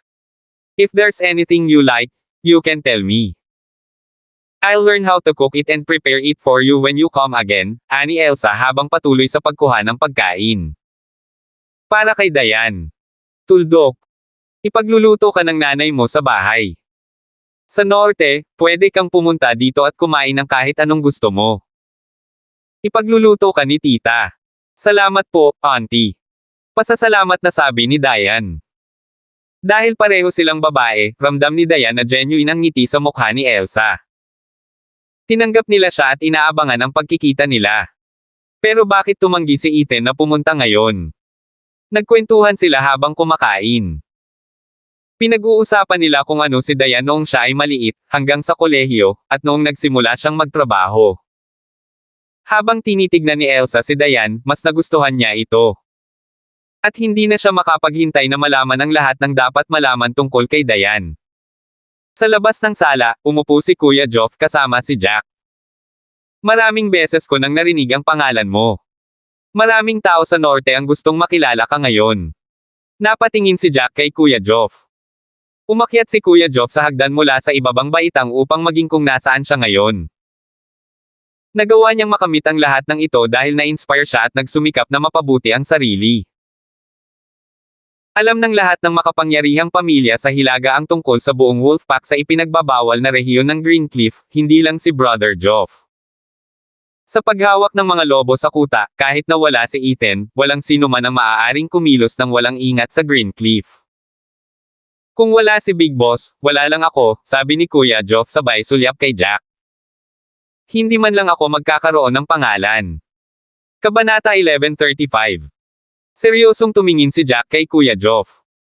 Pareho siyang nagulat sa impluwensya ni Ethan, ngunit sa parehong oras ay hindi nagulat. Si Ethan ang Eastern God of War, kaya parang maaaring mangyari sa kanya ang ganito. Alam na alam niya na si Ethan ang naging relihiyon nila. Kung mananatiling nakatayo ang kanilang pananampalataya, ang Greencliff ay magiging isang ipinagbabawal na teritoryo magpakailanman. Ito ay isang nakakatakot na pag-iisip. Si Ethan ay napakalakas mag-isa. Ngunit maging si Brother Geoff at ang iba pa ay patuloy na gumagawa ng mga tagumpay. Nagagawa nila ang mga pambihirang gawa sa mga ordinaryong katawan nila. Bigla siyang nakaramdam ng matinding pagsamba. Parang si Brother Geoff ay hindi isang ordinaryong tao, ngunit isang mandirigma na pumunta sa larangan digmaan at nagbuhos ng dugo tulad ni Ethan. Gusto mo bang manigarilyo? Sabi ni Jack habang naglalabas ng ilang sigarilyo sa bulsa. Hindi siya naninigarilyo, pero lagi siyang may dalang bag kung sakali. Hindi, salamat, sabi ni Brother Geoff habang nakatitig sa pakete at napalunok. Medyo adik pa siya sa nicotine, pero nandito siya para protektahan si Diane. Kung nakaamoy siya ng sigarilyo, hindi ito magugustuhan ni Diane. Casual na nagkwekwentuhan ang dalawa, habang masayang kausap din ni Diane sina Thomas at Elsa sa sala. Samantala, nananatili si Ethan sa hotel. May dalawang lalaki sa ilalim ng kanyang mga paa habang ang abo ng kanyang sigarilyo ay nahulog sa kanila. Hindi mapakali si Ethan pagkaalis ni Diane kaya nagsindi siya ng sigarilyo. Ngunit pagkatapos ng ilang suntok, dalawang kilabot na hindi natatakot sa kamatayan ang talagang nagtangkang patayin siya. Nakaupo si Ethan sa sofa at may isang lalaki sa ilalim ng kanyang mga paa. Marahan niyang pinitik ang upos ng sigarilyo sa kamay, at bumagsak ito sa isa nilang mukha. Napaungol sa sakit ang lalaki dahil sa nasusunog na abo. Pinilit niyang bumangon ngunit hindi niya magawang palayain ang sarili. Huwag kang sumigaw, galit na sabi ni Ethan. Medyo naiinis siya at nainas na mag-isang pumunta si Diane sa bahay ni Hunt. Ano ang makikita sa Hunt's house? Hindi man lang siya natuwa na wala ang pangalan niya sa imbitasyon. Ano ang ibig sabihin ng matanda? Sino ang nagpadala sa iyo dito? Malupit na tanong ni Ethan habang hinihila ulit ang kanyang sigarilyo. Let us go. Kung hindi, wala kang magandang ending. Malakas na humakbang si Ethan, at agad na sumunod ang tunog ng mga buto. Isa pang masakit na sigaw ang dumating. Sabi ko wag kang sumigaw. Humakbang muli ng malakas si Ethan at nabali ang isa pang tadyang, ngunit sa pagkakataong ito ay hindi na nangahas ang lalaki na sumilip. Sa halip, mariing itinikom niya ang kanyang bibig habang namumula ang kanyang mukha. Ang dalawang lalaki ay parang mga manok na naghihintay na katayin at hindi makaganti man lang. Yan. Si Mr. Douglas yan. Pinaikit ni Ethan ang kanyang mga mata. Gaya ng inaasahan niya, ang makulat na nilalang iyon. Ang mga ligaw na pusa at aso ay dumating upang hanapin siya ng problema. Hindi ba sila natakot na aapakan niya sila at papatayin? Hindi maintindihan ni Ethan kung bakit siya nakaramdam ng sama ng loob ngayon. Napahakbang lang siya ng konti at hindi napigilan ng dalawang lalaki na mapaungol sa sakit. May umatake din ba sa asawa ko? Naging malamig ang ekspresyon ni Ethan. Oo. Hayaan mo na tayo. Malakas na sigaw ng dalawang lalaki. Kung alam nila kung gaano kaitikot si Ethan, hindi sila mangangahas na pumunta kahit pa binayaran sila ni Douglas ng $1 milyon. Itinuring silang masasamang tao na nagtrabaho sa kalakalan sa loob ng maraming taon, at ang kanilang mga kamay ay nabahira ng dugo. Marami na silang ginawang trabaho noon at hindi kailanman nabigo. Hindi nila akalain na magkikita sila ngayon ng isang tulad ni Ethan, at masama rin ang ugali nito. Bago nila napagtanto ang nangyayari, naipit na sila ni Ethan sa ilalim ng kanyang mga paa. Pagod ka ng mabuhay. Galit na sabi ni Ethan. How dare he try to touch Diane? Akala ba niya ay may galit siya at hindi naglakas loob na patayin siya? Biglang humakbang ng malakas si Ethan. Nawala ng malay ang dalawang lalaki bago pa man sila makasigaw sa sakit. Tumayo siya at umalis nang hindi lumilingon. Gusto bang saktan ni Douglas si Diane? May death wish siya. Kabanata 1136. Samantala, sa bahay ng Pangangaso. Masayang nagkwentuhan sina Diane at Thomas. Akala ko talaga tapos na ako para sa sandaling iyon, sabi ni Diane na may buntong hininga. Akala ko ay gugulin ko ang natitirang bahagi ng aking buhay sa kadiliman, ngunit hindi ko inaasahan. Naalala ni Diane noong unang ikasal si Ethan sa kanyang pamilya. Talagang wala siyang pag-asa. Nalungkot siya para sa sarili at kay Ethan. Naawa siya kay Ethan at hindi niya kayang makitang nasasaktan ito, kaya nagpasya siyang alagaan ito. Pero siya pala ang sadyang lumapit sa kanya noong una. Kahit ngayon lang naiisip niya ang nangyari, ang sarap pa rin sa pakiramdam niya. Itong bata, sabi ni Elsa, nakatingin kay Thomas. He's a great child. But he suffered too much in the past. Binigyan mo siya ng bahay, kaya dapat magpasalamat siya at pretuhin ka ng maayos. Baka sa mukha ni Diane ang kaligayahan. Nasiyahan siya at the same time, na-touch. Noon, kasalanan natin ang hindi tamang desisyon. Baka makagawa tayo ng paraan para mabawasan ang paghihirap niya, napabuntong hininga si Elsa. Ngayon gusto naming bumawi sa kanya, pero hindi namin alam kung bibigyan kami ni Ethan ng pagkakataong iyon. Napatingin si Diane kina Elsa at Thomas na mukhang walang magawa at sinabing, gusto mo bang kausapin ko si Ethan? Siya ay isang matalinong babae, kaya alam niya kung ano ang pakay ni Elsa. Sinunod ni Ethan ang bawat hiling niya. Kung hihilingin niya sa kanya na patawarin si Thomas at kilalanin ang pamilya ng Hunt, malamang nagagawin ito ni Ethan. Hindi, agad na sabi ni Thomas, umiling-iling. Diane, ayaw ka naming ilagay sa mahirap na posisyon. Ayoko rin na mag-away kayong dalawa dahil sa akin, nakangiting sabi ni Thomas. Inimbitahan ka namin ngayon dito para lang makilala ka. It's about time na nakilala din kita. Salamat sa pag-aalaga kay Ethan at pagbibigay ng tahanan sa puso niya. At sa totoo lang, sana sumama siya sa'yo ngayon. Umiling si Thomas at tumawa ng mapait sa naisip. Wishful thinking lang ito. Masyado akong utang sa kanya, napabuntong hininga na sabi ni Thomas. I failed to fulfill my responsibility as her father. There's no way I can make up for it. Hindi ka sinisisi ni Ethan, Uncle Hunt. Sa oras na iyon, walang pagpipilian si Thomas. Masyadong malakas ang kalaban, kaya kung hindi niya gagawin iyon, matatapos ang pamilya ng Hunt, at mamamatay si Ethan. Saglit na nag-alinlangan si Diane bago sinabing, I will discuss it with him after I go back. Pero hindi ko alam kung paano siya magdedesisyon. Kung ano ang piliin niya, susuportahan ko siya. Hindi niya mapipilit si Ethan na gawin ang anumang laban niya. Buti sana kung dumating si Ethan ngayon. Marami akong ginawang ulam na gusto niya. Tiningnan ni Elsa ang nakalat sa mesa. Nang pumunta si Thomas sa Greencliff, tinanong niya si April tungkol sa pagkaing ito, at naalala niya ito sa kanyang puso. Dalawang silhouette ang lumipad mula sa dingding bago bumagsak ng husto sa lupa at hindi gumagalaw kaagad. Wala man lang silang oras na sumigaw.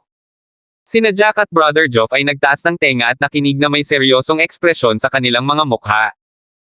Pinuno. Biglang sigaw ni Kuya Geoff. Pagkatapos ay pumasok si Ethan sa main entrance na may kalong-kalong lalaki habang hila-hila siya na parang patay na aso. Agad niya itong itinapon malapit sa paanan ni Jack. Nasa gate na sila ng Hunt Residence. Inaasahan mo bang ang dalawang matandang geezers na iyon ang hahalili? Bumilis ang paghinga ni Jack. Inayos niya ang katawan at hindi naglakas loob na gumanti. Kabanata 1137. Paano kung pagalitan siya ni Ethan? Kahit nabaliin ni Ethan ang binti ni Jack, hindi siya maglalakas loob na magprotesta. Umayos si Jack habang nakatingin sa mga tao sa lupa. Hindi niya inaasahan na may maglalakas loob na magtago sa pasukan ng tirahan ng Hunt. Ang dalawang matatanda ng pamilyang Hunt ay hindi kailanman magtataas ng isang daliri sa maliit na pritong tulad nila. Sa pagkakataong ito, si Jack ang hindi tumyupad sa kanyang mga responsibilidad. Hindi siya pinansin ni Ethan at dirdiretsong naglakad papunta sa sala. Tumayo si Diane at dumilat ang mga mata. Nagulat man siya, nakakatuwang sorpresa iyon. Tumayo si Thomas. Bumilis ang kanyang paghinga, at namula ang kanyang mukha. Saglit siyang natarante at hindi alam ang sasabihin. Tumayo din si Elsa. Ibinuko niya ang kanyang mga labi na may sasabihin, ngunit hindi siya sigurado kung paano magsisimula. Hindi nakita ni Ethan silang tatlo. Sa halip, lumakad siya sa hapagkainan para humila ng upuan at bumagsak. Lalong hinihingal si Thomas. Napatingin si Elsa kay Thomas at nag-alala rin. Parang hindi si Ethan ang bumisita, kundi isang engranding okasyon. Sina Thomas at Elsa ay mga taong marami nang nakita sa buhay, ngunit maging sila ay hindi maiwasang maging emosyonal sa ngayon. Hobby, mahinang sabi ni Diane nang mapagtanto niya ang nangyayari. Bakit ka nandito? Inangat ni Ethan ang ulo niya at sinulyapan siya habang sinasabi, bakit ako nandito? Itinuro niya ang mga taong dinala ni na Jack at Kuya Geoff at sinabing, nalaman ko lang na hindi ako umasa kay Geoff. Biglang nanginig si Kuya Geoff habang ginagalaw ang isa sa mga lalaki. Kinagat niya ang kanyang labi at agad na mukhang nasaktan. Siyempre alam niyang si Ethan talaga ang gustong sumama, pero sinisi siya ni Ethan. Mayroong dalawang advanced na eksperto sa antas ng Grandmaster sa sambahayan ng Hunt, at higit pa rito, paanong hindi mahawakan ng mga taong ito si Diane kasama nila ni Jack. Hindi na mahalaga. Siya ang big boss, kaya nasasabi niya kung ano ang gusto niya. Hindi yun ang unang beses na nag-rap si Kuya Geoff para kay Ethan. Nang makaamoy ng usok ng sigarilyo si Diane kanina, sinisi rin siya ni Ethan. Napakahirap maging subordinate ng isang tao. Bahagyang nagmulat ng mata ang lalaking dala ni Kuya Geoff at napaungol sa sakit. Agad naman siyang sinuntok ng kapatid ni Geoff. Nabali niya ang kanyang tadyang at agad na natamba ang lalaki. Pinapayagan ba kitang gumawa ng tunog? Tumingin si Jack kay Brother Geoff at sinubukang huwag tumawa nang mapagtanto niya na ang pagsunod kay Ethan ay hindi rin isang partikular na nakakainggit na trabaho. Sa hapagkainan, medyo kakaiba ang kapaligiran. Napatingin si Thomas kay Ethan. Ibinuko niya ang kanyang bibig at hindi man lang alam kung paano siya sasalubungin. Kahit na marami siyang gustong sabihin sa kanya, wala ni isang salita ang lumabas. Pakiramdam ni Elsa ay hindi nararapat na magsalita dahil pinapalitan niya ang kanyang ina. Matapos silang iligtas ni Ethan nang inatake ang pamilya ng Hunt, sinabihan niya si Thomas na tretuhin siya ng mabuti at siya ay labis na naantig. Yup, exactly. Hindi mapagkakatiwalaan si Kuya Geoff. Mabilis na tumango si Diane nang marinig niya si Ethan. Malapit na sa entrance si Kuya Geoff nang huminto siya at muling nanginag. Ibinaba niya ang kanyang ulo at sinulyapan ang lalaking nakaakbay na nawalan na ng malay, at nagpasyang suntukin siya muli. Kaya nga gusto ko talagang sumama ka sa akin, sabi ni Diane habang tumatawa kahit na nakangiti ang mga mata. Tumayo siya at tinulak ang mga kubyertos niya sa harap ni Ethan. Pagkatapos ay medyo awkward na sinabi niya sa mahinang boses, Hobby, bakit hindi mo gamitin ang aking mga pinggan? Tinitigan siya ni Ethan ng 5 segundo. Ang Hunt family ay isang makapangyarihang pamilya at wala silang anumang dagdag na pinggan. Hindi napigil ang sabihin ni Ethan. Nang marinig ito ni Elsa ay agad siyang natuwa. Nagmamadali niyang sabi, "We did it. We did it. We did it. I'll take it now." Kabanata 1138. Agad namang tumalikod si Elsa para kunin ang mga kubyertos at inilagay sa harap ni Ethan. Nagniningning siya mula tenga hanggang tenga. Tuwang-tuwa siya at nasa sabik na hindi niya napigilan ang sarili. Sinulyapan ni Elsa si Thomas, ngunit patuloy itong namula at huminga ng malalim bago umupo. Pagkatapos ay pinagpatuloy niya ang tingin kay Ethan nang walang sabi-sabi. Ito marahil ang unang pagkakataon na magkasama ang mag-ama sa hapagkainan sa loob ng maraming taon. Natutong magluto si Auntie lalo na para sa'yo, sabi ni Diane. Pinatawag niya ang aking ina at natutunan ito mula sa kanya. Hindi umimik si Ethan. Kumuha siya ng pagkain at nilagay sa bibig niya. Tapos napatingin yung tatlo pang tao kay Ethan at sa bibig niya. "And this dish too. Alam kong nagustuhan mo, kaya sinabi ko muna kay Auntie." Natutunan niya sa chef. "Sinubukan ko, at hindi naman masama," sabi ulit ni Diane. Naramdaman ni Elsa na halos mamula ang kanyang mga mata at gustong panasan ang kanyang mga luha. Ngunit ngayon, ito ay malinaw na isang oras ng kaguluhan. Ipinagpatuloy ni Ethan ang pagkain ng walang sinasabi. "And this dish. I like it. Try it." Kinagat ni Diane ang kanyang mga labi at tumingin sa kanya ng may pananabik. Hindi nagsalita si Ethan at nagpatuloy sa pagkuha ng pagkain. Si Diane ay gumagawa ng lahat ng uri ng mga dahilan para tikman ni Ethan ang pinong pagkalat sa mesa. Namumula ang mga mata ni Elsa, ngunit pinilit niyang huwag umiyak. Namumula rin ang mga mata ni Thomas. Sinulyapan niya si Diane na nag-uumapo sa kanyang mga mata ang pasasalamat. "Hubby, nauuhaw ka siguro. Bakit hindi ka umiinom ng alak?" Tanong ni Diane sabay buhos ng baso kay Ethan. Pagkatapos ay nagsalin din siya ng baso para kay Thomas at sinabing, "Hindi ka ba laging nagrereklamo kung paano ko sasabihin sa iyo na bawasan ang pag-inom kapag lalabas ka? Pinapainom kita ngayon." Si Ethan ay hindi nangangahulugang isang dominanteng Diyos ng digmaan. Napakamasunurin niya ngayon na hindi ma-imagine. Hinawakan ni Ethan ang baso ng alak at inilagay iyon malapit sa labi niya. Akmang iinuman niya iyon ay ibinaba niya iyon. Pagkatapos ay tumingin siya kay Thomas bago muling itinaas ang kanyang baso. Tulala pa rin si Thomas. Marahan siyang tinulak ni Elsa kaya agad niyang itinaas ang kanyang wine glass. "Ngayon alam ko na kung bakit hindi ka sinisisi ni Mama." Inubos ni Ethan ang alak sa isang lagok. Malinaw na napigilan si Thomas. Mukhang hindi niya talaga anak ang lalaking ito. Mabilis niyang ininom ang kanyang alak habang ang kanyang nakagawian ay hindi makita kung saan man. Nagsalin si Ethan ng isa pang baso at tumingin kay Elsa. "Tita Elsa, mahirap para sa iyo," sabi ni Ethan, hawak ang mga ubas at mabilis na umiling. "Nagawa mong makasama ang matandang ito sa loob ng maraming taon, kaya kasing tanga mo si Mama." Pagkatapos ay humigop muli ng alak si Ethan. Hindi napigilan ni Elsa ang pag-iyak. Inubos din niya ang lahat ng alak sa kanyang baso. Alam niya ang ibig sabihin noon ni Ethan. Napatawad na siguro ng bata si Thomas. Ibinaba ni Ethan ang wine glass at tumayo para hawakan ang kamay ni Diane. Naroon pa rin ang malamig na ekspresyon sa kanyang mukha, ngunit ramdam na ramdam ni Diane ang maliliit na bitek na lumalabas sa matagal na nilang pagkakahiwalay. "Okay. Tapos na kaming kumain at uminom. Time to go back and rest," sabi ni Ethan habang naglalakad palabas kasama si Diane. Tumayo sina Thomas at Elsa para makita sila. Nang tahimik na tumalikod si Diane para ilabas ang dila at gumawa ng okay gesture, hindi nila napigil ang tumawa. Hindi maiwasan ni Elsa na matuwa at excited habang nakatingin sa mga walang laman na plato sa mesa at iniisip ang lahat ng pagkain na kinain ni Ethan. Malaki ang pasasalamat niya kay Diane. Mabait na bata si Diane. "She is a very good girl," hindi napigil ang sabihin ni Elsa. Hindi kumibo si Thomas at tumango na lang siya ng mariin. Tapos biglang may na-realize siya. "Binigay mo na ba sa kanya?"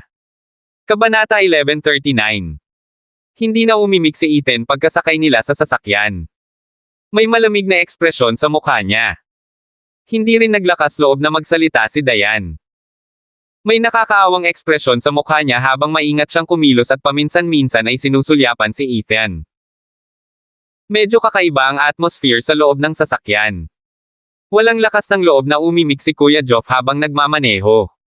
Batay sa kanyang karanasan, mas mabuting magpanggap na siya ay walang iba kundi hangin ngayon. Hindi umimik si Ethan, kaya napabuntong hininga si Diane. May kinuha siyang box sa bag niya. Mukhang luma na ito, at maging ang pulang tel ang nakabalot dito ay kumupas din sa paglipas ng panahon. Matapos buhatin ang pulang tela, may isang napakagandang kahon na gawa sa kahoy sa loob. Sumulyap muli si Diane kay Ethan.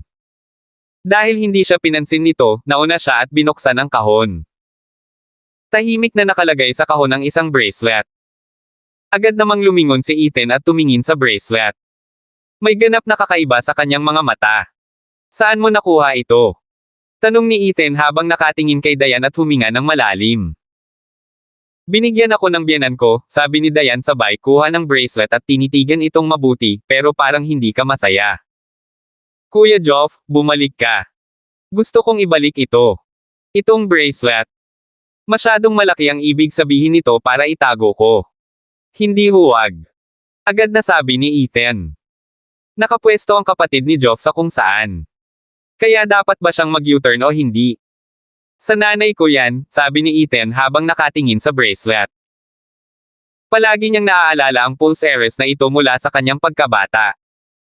Sa isip niya, kahit na lumipas ang maraming taon, naaalala niya pa rin ang hitsura nito. Kahit na ito ay mura at isang ordinaryong bracelet lang, sa paningin ni Ethan, ito ang accessory na pinakamahalaga niya sa mundo. Binigay sa akin ni Tita Elsa. Iniwan daw ito ng nanay mo sa kanya para isave. Naghihintay si Tita Elsa na maibigay ito sa magiging manugang ng Hunt family, mataimtim na sabi ni Diane habang maingat na pinapalitan ang bracelet. Ano saya naman ang manugang ng pamilya na si Hunt at hindi ako. Kuya Geoff, balik na tayo. Nagkunwaring walang narinig si Kuya Geoff. Sa halip, lihim niyang binibigkas ang Diamond Sutra sa kanyang puso upang maging malinaw ang kanyang sarili. Itago mo na lang, sabi ni Ethan sabay buntong hininga. Alam niya ang minamaneho ng dalaga. Sa totoo lang, naisip na niya ang lahat. Ngunit medyo nag-aatubili siyang ihayag ito. Gumagamit si Diane ng sarili niyang paraan para tulungan si Ethan na ibahagi ang kanyang nararamdaman. Tinulungan niya si Ethan, na mahina sa mga salita, na dahan-daang matuno ang matagal na niyang pagmamahal sa kanyang pamilya. Kung gayon maaari ko bang itago ito?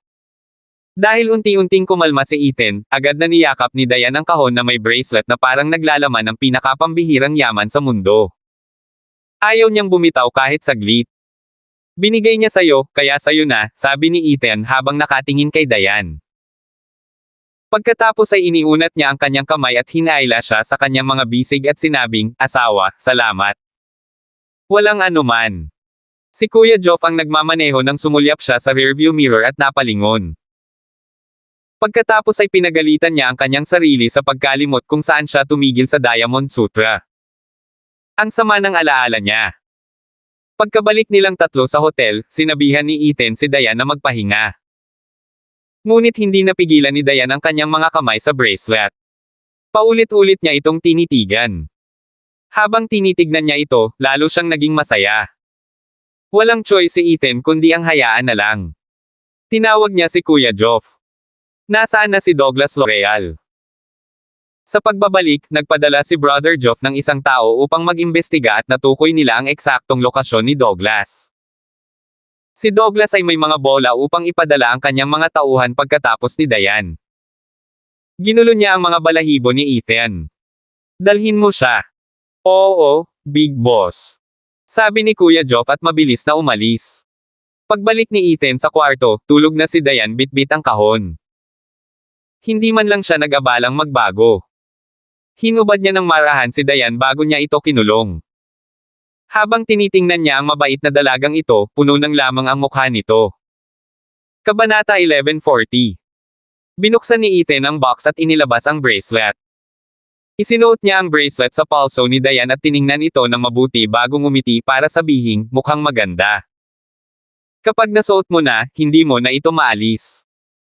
The moment after niyang ilagay ang kamay ni Diane sa ilalim ng kumot, biglang nagpanting ang tenga niya. Agad na nanliit ang kanyang mga mata nang lumitaw ang isang ganap na nakamamatay na ekspresyon sa kanyang mukha. Inipit ni Ethan si Diane bago naglakad papunta sa bintana at inabot ito para isara ito. Dalawang lalaki ang nakahiga sa dingding sa labas ng bintana. Nakasuot sila ng itim at tila naghalo sa gabi. Hindi sila makikita nang walang malapit na inspeksyon. Pagkasara ni Ethan ng bintana ay agad silang nagkatinginan. Para silang mga butiki habang nakadikit ng mahigpit sa mga dingding at nanatiling hindi gumagalaw. Ang malambot na tunog ay kahawig ng kaluskos ng mga dahon at mahirap matukoy. Sumenyas ang dalawang lalaki sa isa't isa nang marinig nilang namatay ang ilaw sa kwarto. Pagkatapos ay inilabas nila ang kanilang mga gamit at inilagay sa baso. Gumagawa sila ng mga pabilog na hiwa na may banayad na paghampas at tinatanggal ang mga ito gamit ang mga suction cup. Lumapit ang isa sa kanila sa bintana at binuksan ito. Dahan-dahan niyang binuksan ang bintana bago sila pumasok na parang mga multo ng walang ingay. Dumiretso sila sa taong nasa kama ng walang pag-aalinlangan. Matinding lamig ang bumungad sa kanila habang itinataas nila ang kanilang mga punyal. Marahas nilang sinaksak ang kama gamit ang kanilang mga punyal. Ngunit walang tao doon, at agad na nagbago ang ekspresyon ng dalawa. Bukas ang mga ilaw. Nakatayo si Ethan sa may pintuan habang nakatingin sa mga taong ito na nakaitim. Nagdilim ang kanyang ekspresyon habang sinasabi, mukhang may ayaw sumuko. Matapos mabaygo sa unang pagsubok, nagpa siya si Douglas na subukang muli. Akala niya ba hindi naglakas loob si Ethan na patayin siya? Patayin siya. Nabigo sila sa kanilang misyon, kaya agad na itinaas ng dalawang lalaki ang kanilang mga punyal at walang pagdadalawang isip na inatake si Ethan. Malamig na kumikinang sa ilalim ng liwanag ang matatalas nilang sandang na matatalas na labaha at napakaliwanag na nanlilisik ang mga ito. Pero hindi natakot si Ethan. Nagtaas ng kamay si Ethan at sinuntok ng 2 beses para lumipad silang dalawa sa glass window. Tumalon sila at agad namang humabol si Ethan. Kahit ilang araw pa lang silang nasa norte, patuloy pa rin silang inaatake. Walang pakialam si Ethan kung tungkol lang sa kanya iyon, pero halatang gusto nilang makuha si Diane. Hinabol sila ni Ethan at naabutan sa isang kisap mata. Hindi pupunta. Biglang bumilis ang takbo ni Ethan na parabang isa siyang cheetah, at sobrang bilis niya. Sa dilim, mas nakakatakot siya kaysa multo. Walang intensyon ang dalawang assassin na labanan si Ethan. Desidido silang umalis kaya handa silang suntukin ni Ethan kung kinakailangan. Pero paano nila nakayanan ang suntok ni Ethan? Ang isa sa kanila ay diretsyong bumagsak sa lupa na may isang suntok. Hindi man lang siya umabot sa oras para sumigaw. Nang makita ito ng isa pang assassin, walang pagdadalawang isip niyang kinagat ang lason na nakatago sa kanyang bibig. Sa loob ng ilang segundo, naging asul-itim ang kanyang mukha, at agad siyang namatay. Pinuntahan ni Ethan. Ang red cloud tattoo sa magkabilang leeg nila ay agad na nagdilim sa mukha ni Ethan habang sinasabing, "Are you luring me?" Agad siyang bumalik sa hotel nang walang pagdadalawang isip. Gumalaw si Douglas at naging abala si Kuya Geoff. Pagkatapos ay inaakit nila si Ethan. Ang mga taong ito ay may magandang taktika. Nakahiga si Diane sa couch sa hotel room nila. Nakabalot siya ng kumot at mahimbing na natutulog. Sa corridor, walang tigil na papalapit sa kwarto ni Diane ang isang lalaking nakasuot ng mahabang damit na may maskara sa mukha. Sa ilalim ng maskara ay malamig at nakamamatay na mga mata. Salamat po at sinamahan niyo ako dito. God bless po sa lahat mga idol.